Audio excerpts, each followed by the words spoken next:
تم کون ہو؟ کسی نے ہسپانوی زبان میں اس سے پوچھا۔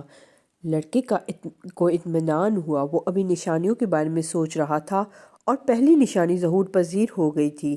تم ہسپانوی کیسے بول لیتے ہو؟ اس نے سوال کرنے والے سے الٹا سوال کیا۔ نوارد مغربی لباس میں ملبوس ایک نوجوان تھا، لیکن اس کی رنگت اس کے مقامی ہونے کی چغلی کھا رہی تھی۔ وہ چرواہے کی عمر اور قد بت کا تھا۔ یہاں ہر کوئی ہسپانوی بول سکتا ہے۔ ہم اسپین سے صرف 2 گھنٹے کی مسافت پر ہیں۔ نوارد نے جواب دیا۔ بہتر، مجھے اپنی خدمت کا موقع دو اور میرے لیے بھی ایک شراب کا گلاس منگوا دو۔ مجھے یہ کڑوا قہوہ بالکل اچھا نہیں لگا، اس نے نوارد سے کہا۔ اس ملک میں شراب نہیں مل سکتی، ہمارے مذہب میں اس کی ممانعت ہے، نوارد نے جواب دیا۔ لڑکے نے اسے بتایا کہ اسے اہرام مصر جانا ہے۔ اس نے پہلے تو نوارد کو خزانے کے بارے میں بتانے کا ارادہ کیا، مگر پھر کچھ سوچ کر خاموش ہو گیا۔ اگر وہ ایسا کرتا تو اس بات کا قوی امکان تھا کہ نوارد عرب اس سے حصہ مانگتا، اور اسے بوڑھے کی بات یاد تھی کہ کبھی اس چیز کا وعدہ نہ کرے جو ابھی اس کی ملکیت میں نہیں ہے۔ اگر تم اہرام مصر تک میری رہنمائی کرو تو میں تمہیں اس کا معاوضہ دوں گا، اس نے نوجوان عرب سے کہا۔ کیا تمہیں کچھ اندازہ ہے کہ وہاں تک پہنچنا کتنا مشکل ہے؟ نوارد نے استفسار کیا۔ اس نے دیکھا کہ قہوہ خانے کا مالک ان دونوں کی گفتگو غور سے سن رہا تھا۔ دکاندار کا اس طرح دیکھنا اسے برا لگا، مگر اس سے ایک رہنما مل گیا تھا جسے وہ کسی بھی قیمت پر کھونا نہیں چاہتا تھا۔ اہرام مصر تک پہنچنے کے لیے صحرا عبور کرنا پڑے گا، اور اس سے عبور کرنے کے لیے بہت زیادہ رقم درکار ہے۔ پہلے مجھے معلوم ہونا چاہیے کہ تمہارے پاس رقم ہے بھی صحیح یا نہیں۔ اسے یہ سب عجیب لگا، مگر اسے بوڑھے کی بات پر اعتماد تھا۔ اس نے کہا تھا، جب تم کچھ کرنے کا ارادہ کر لو تو کائنات کی ہر شے اسے ممکن بنانے پر تل جاتی ہے۔ اس نے اپنی تمام رقم نکالی اور نوارد کے سامنے رکھ دی۔ قہوہ خانے کا مالک بھی یہ سب دیکھ رہا تھا۔ اس نے عربی میں نوارد سے کچھ کہا۔ قہوہ خانے کا مالک کچھ پریشان لگ رہا تھا۔ آؤ یہاں سے چلیں، یہ چاہتا ہے کہ ہم چلے جائیں۔ جب وہ قہوے کا بل دینے کے لیے گیا تو قہوہ خانے کے مالک نے اسے بازو سے پکڑ لیا اور عربی میں زور زور سے کچھ بولنے لگا۔ لڑکا مضبوط ڈیل ڈول کا مالک تھا۔ پہلے تو اس نے سوچا کہ اس بدتمیزی کا منہ توڑ جواب دے، مگر یہ سوچ کر چپ رہا کہ وہ ایک غیر ملک میں تھا۔ عربی نے قہوہ خانے کے مالک کو دھکا دے کر اسے چھڑا لیا۔ یہ تمہاری رقم ہتھیانا چاہتا ہے، عربی نے کہا۔ تانجیر باقی افریقہ سے مختلف ہے، یہ ایک بندرگاہ ہے اور ہر بندرگاہ پر لٹیرے اور راہزن کثرت سے پائے جاتے ہیں۔ لڑکے کو اپنے نئے ساتھی پر اعتماد تھا، آخر اس نے مشکل وقت میں اس کا ساتھ دیا تھا۔ عربی رقم گننے لگا۔ ہم اہرام مصر کے لیے کل روانہ ہوں گے، مگر اس کے لیے ہمیں پہلے 2 اونٹ لینے ہوں گے۔ دونوں نے تانجیر کی تنگ گلیوں میں چلنا شروع کیا۔ بازار کے دونوں طرف اسٹال لگے ہوئے تھے۔ وہ چلتے چلتے چوراہے پر پہنچ گئے۔ یہاں پر بہت زیادہ رش تھا، ہر کوئی خرید و فروخت میں مصروف تھا۔ کوئی سبزی خرید رہا تھا تو کوئی خنجر کا بھاؤ تاؤ کر رہا تھا۔ کسی طرح قالین فروخت کرنے کے لیے رکھے تھے۔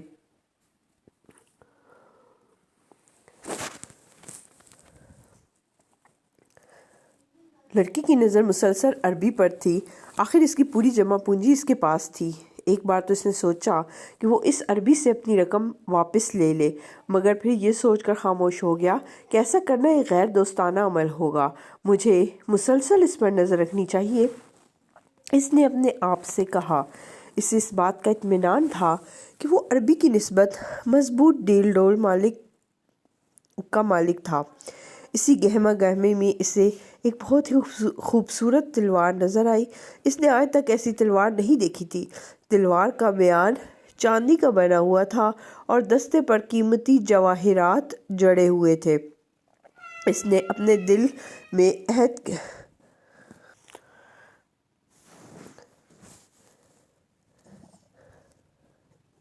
کہ جب وہ خزانہ لے کر واپس آئے گا تو یہ تلوار ضرور خریدے گا۔ ذرا اس تلوار کی قیمت تو معلوم کرو، اس نے عربی سے کہا، لیکن اس سے کوئی جواب نہیں ملا۔ اس پر یکدم انکشاف ہوا کہ وہ اپنی رقم سے محروم ہو چکا ہے۔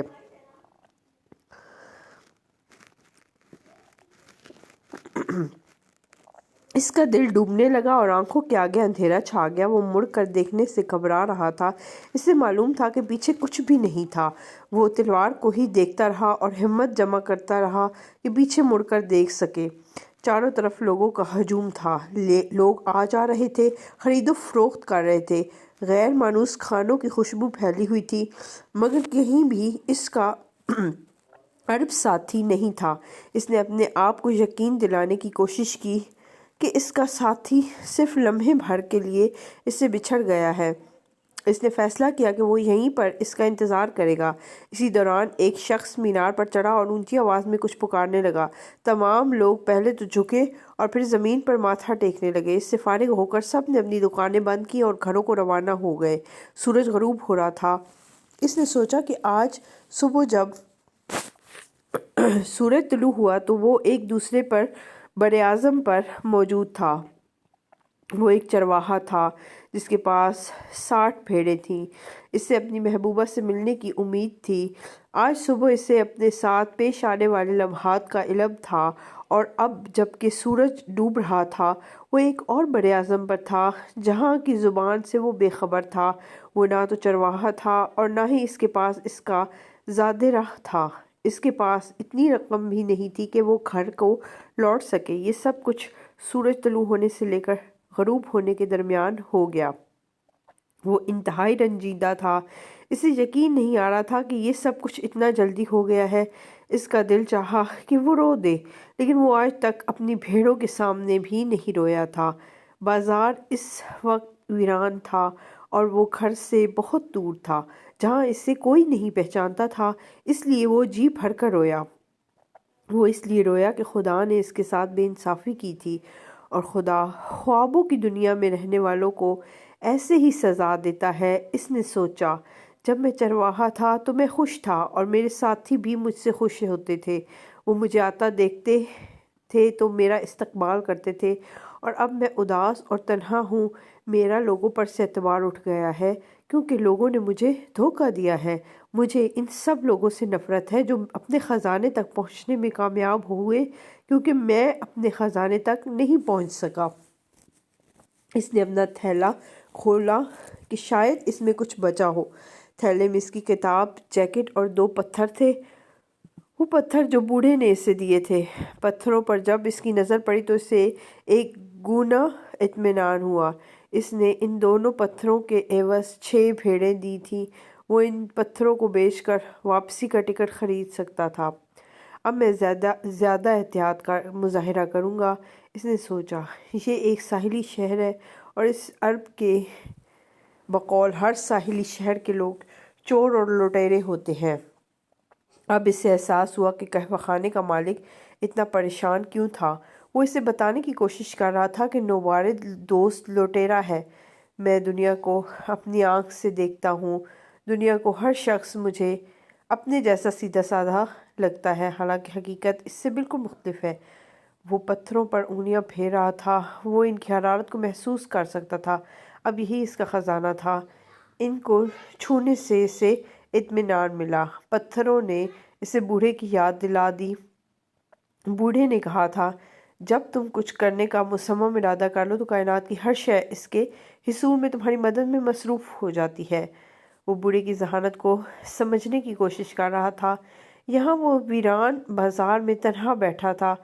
وہ بالکل مفلس تھا۔ پتھر اسے یاد دلاتے تھے کہ اس کی ملاقات ایک بادشاہ سے ہوئی تھی جو اس کے ماضی سے واقف تھا۔ ان کا نام یوریم اور تھومیم ہے اور یہ تمہیں نشانیوں کو پہچاننے میں مدد دیں گے۔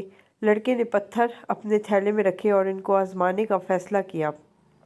بوڑھے نے کہا تھا کہ اسے واضح سوال کرنا چاہیے کہ وہ کیا معلوم کرنا چاہتا ہے۔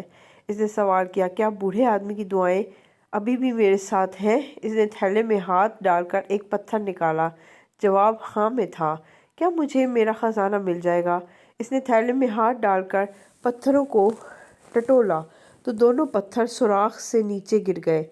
لڑکے کو اب تک معلوم نہیں تھا کہ تھیلے میں کوئی سوراخ بھی ہے۔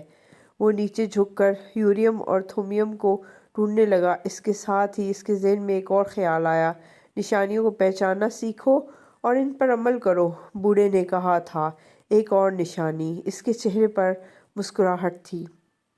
اس نے پتھروں کو اٹھایا اور تھیلے میں رکھ لیا۔ اس نے سوراخ کو رفو کرنے کا خیال ترک کر دیا۔ پتھر جب چاہیں گر سکتے تھے۔ اس نے سوچا کہ کچھ سوال ایسے ہوتے ہیں جو کہ انسان کو نہیں کرنے چاہیے، اس سے خطرہ ہوتا ہے کہ وہ اپنی منزل سے بھٹک نہ جائے۔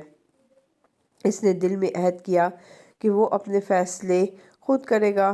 پتھروں نے اسے بتایا کہ بوڑھے آدمی کی دعائیں اب بھی اس کے ساتھ ہیں۔ اس سے اس کا خود پر اعتماد بڑھ گیا۔ اس نے اپنے ارد گرد نگاہ ڈالی۔ اسے ایسا لگا کہ یہ نامانوس جگہ نہیں بلکہ ایک نئی جگہ تھی۔ آخر اس نے اسی کو تو ہمیشہ خواہش کی تھی۔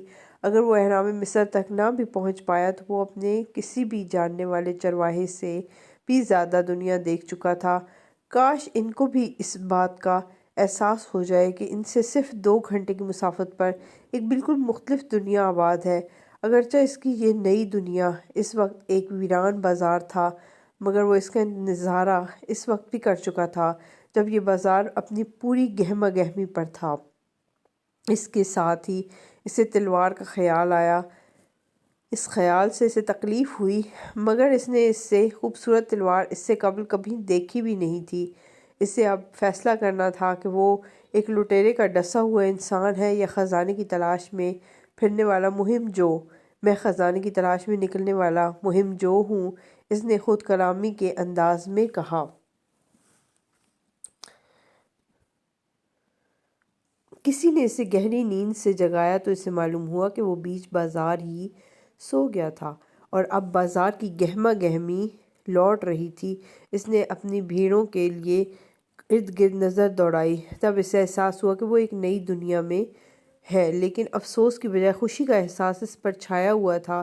اسے بھیڑوں کے لیے چارے اور پانی کی تلاش میں مارا مارا پھرنے کی ضرورت نہیں تھی۔ وہ اپنے خزانے کی تلاش میں جا سکتا تھا۔ اس کی جیب میں پھوٹی کوڑی بھی نہیں تھی، مگر اس کے پاس اعتماد کی دولت تھی۔ اسے احساس ہوا کہ وہ لوگوں کے چہرے سے اندازہ کر سکتا تھا کہ وہ اپنی منزل کے قریب ہیں یا دور۔ یہ بہت ہی آسان تھا، مگر اس سے قبل اس نے اس بارے میں سوچا ہی نہیں تھا۔ اس نے گزشتہ رات فیصلہ کیا تھا کہ وہ بھی اسی طرح کا مہم جو بنے گا جن کی کہانیاں اس نے کتابوں میں پڑھی تھیں۔ اس نے آہستہ آہستہ بازار میں چلنا شروع کیا۔ دکاندار اپنی اپنی دکانیں سجانے میں مصروف تھے۔ وہ ایک مٹھائی والے کی دکان سجانے میں مدد کرنے لگا۔ مٹھائی والے نے مسکرا کر اس کی طرف دیکھا۔ اس کے چہرے پر بھی مسکراہٹ تھی اور طمانینت تھی۔ وہ جانتا تھا کہ زندگی کیا ہے۔ مٹھائی والے کی مسکراہٹ نے اسے بوڑھے کی یاد دلائی۔ یہ مٹھائی والا اس لیے مٹھائی نہیں بنا رہا کہ وہ کسی کی تاجر کی بیٹی سے شادی کر سکے، بلکہ اس لیے مٹھائی بنا رہا تھا کیونکہ اسے یہ کام پسند تھا۔ اسی لیے اس کے چہرے پر طمانینت ہے۔ اس نے سوچا۔ جب مٹھائی والے کی دکان سج گئی تو اس نے لڑکے کو کھانے کے لیے مٹھائی دی، جو اس نے شکریہ کے ساتھ قبول کر لی اور اپنی راہ پر گامزن ہو گیا۔ چلتے چلتے اسے احساس ہوا کہ ایک آدمی عربی بول رہا تھا جبکہ دوسرا آدمی ہسپانوی میں جواب دے رہا تھا، جبکہ دونوں ایک دوسرے کا مفہوم سمجھ رہے تھے۔ اس کا مطلب ہے کہ ایک ایسی زبان بھی ہے جس کا انحصار الفاظ پر نہیں ہے۔ اس نے سوچا، اس بات کا تجربہ وہ اس سے قبل بھیڑوں کے ساتھ بھی کر چکا تھا اور اب وہی تجربہ انسانوں کے ساتھ کے درمیان ہوا۔ وہ ہر قدم پر ایک نئی چیز سیکھ رہا تھا۔